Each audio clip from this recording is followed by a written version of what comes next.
Magandang araw mga ka-solar. So muli nagbabalik ang inyong ka-solar, si Solarens.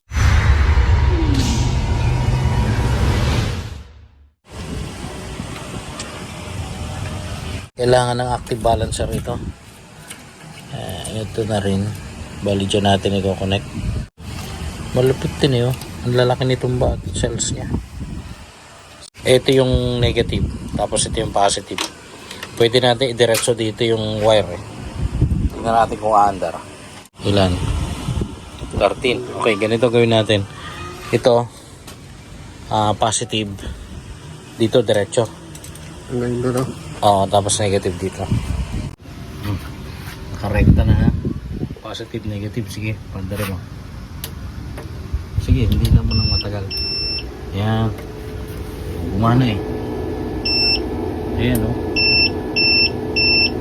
Protect lang. Nakaprotect. So hindi balanse ang ano nito. Ang cells niya. So lalagyan natin to. Bukan natin active balancer. Sundan dito. Lahat ng pula nandito. Pinakadulo dito simula. Tapos din yung black.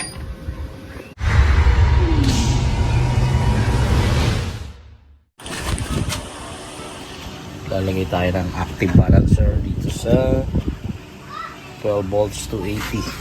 Ito. Kasi nagpo-protect yung kanyang BMS. May natutulog. Sana hindi masunog. Check natin. Last na positive. Pangatlo. Pangalawa. Una. Tsaka yung negative. Okay. Yun o. Umilaw. Okay. So lalagay natin yan.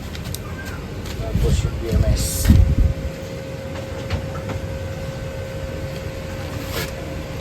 So test muna natin. Meron mo na. Sana. So may positive, negative. Negative to. Oh. Bakit ang taas? Yung voltahe. Ayun, 13. Okay. So good. Kakasya kaya dito yan. Yung BMS. Sige. Balik mo yung BMS. Papailalim nito? Oo. Tanggalin mo kaya muna dito para mailapat mo lang yung BMS. Kahit ito muna tanggalin mo. Kasi papaunawan yan.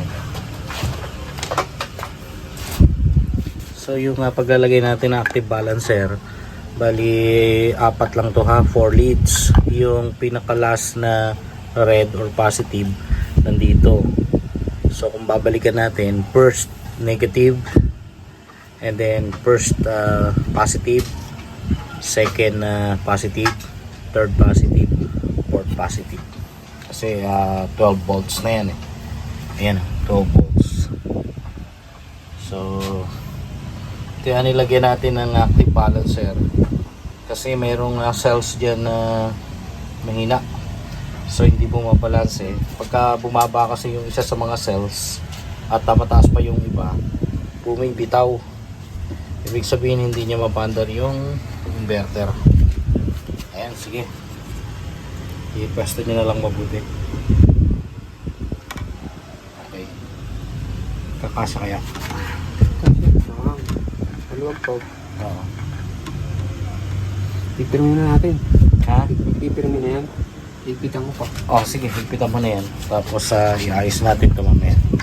Ayan. Okay.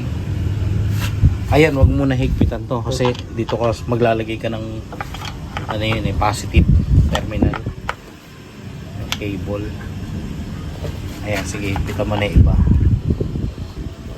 Okay.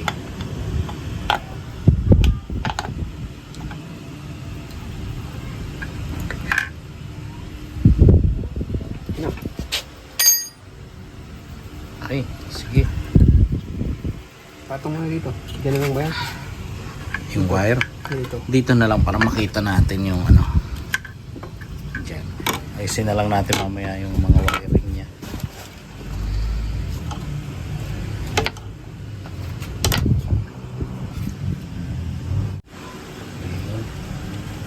babalik na natin. Mamaya magte-test tayo dito kung magkakaroon ng output, kung hindi magda-drop agad. Kasi kanina nag-drop nag 8 volts na lang. So hindi talaga niya kayang paandarin pag 8 volts na lang. So nilagyan natin ng active balancer. Ayan, so ngayon lumilipat na yung amperahe niyan. Okay.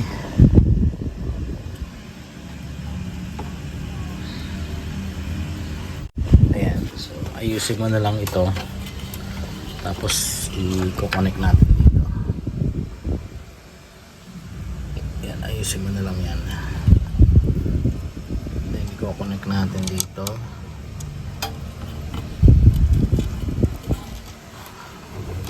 Ayan.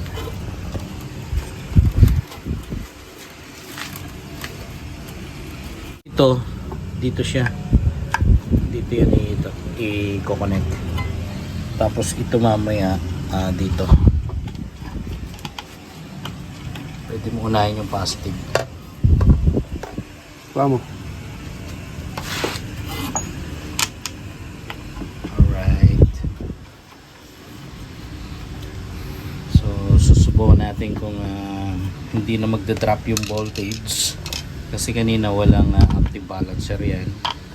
At yung initially kasi bago namin binuksan ay naka 13. So pagka ino-on na yung inverter, bumababa. Kaya nilagyan ko ng active balancer. Okay. Patong mo dito. Ito. Okay, dito. Ilagay mo kaya muna to bago yan.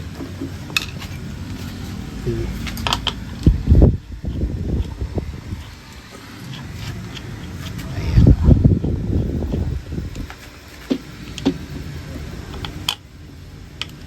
So madali lang magbukas nito mga kasolar ha. Ayan, merong mga screws.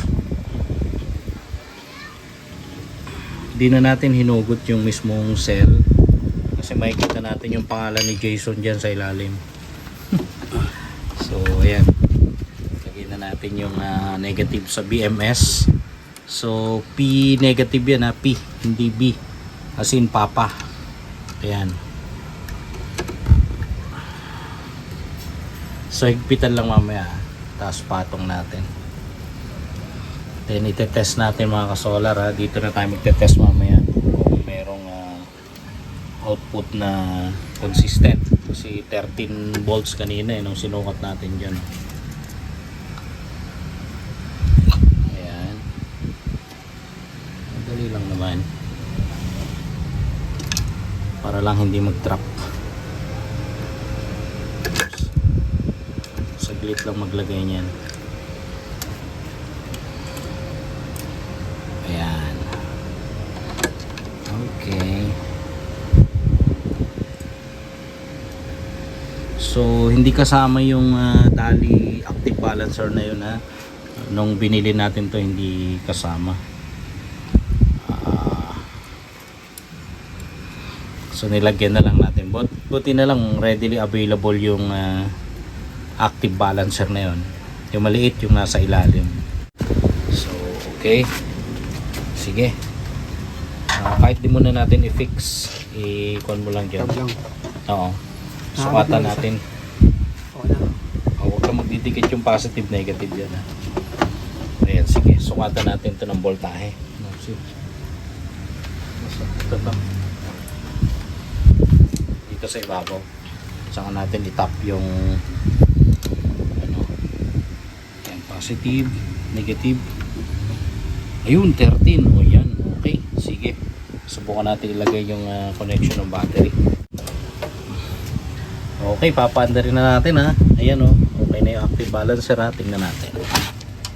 Ayan. Ayun o. Buhay na buhay. Tingnan natin 230. O yun, 220 output. Ayan, okay na. So fix na natin.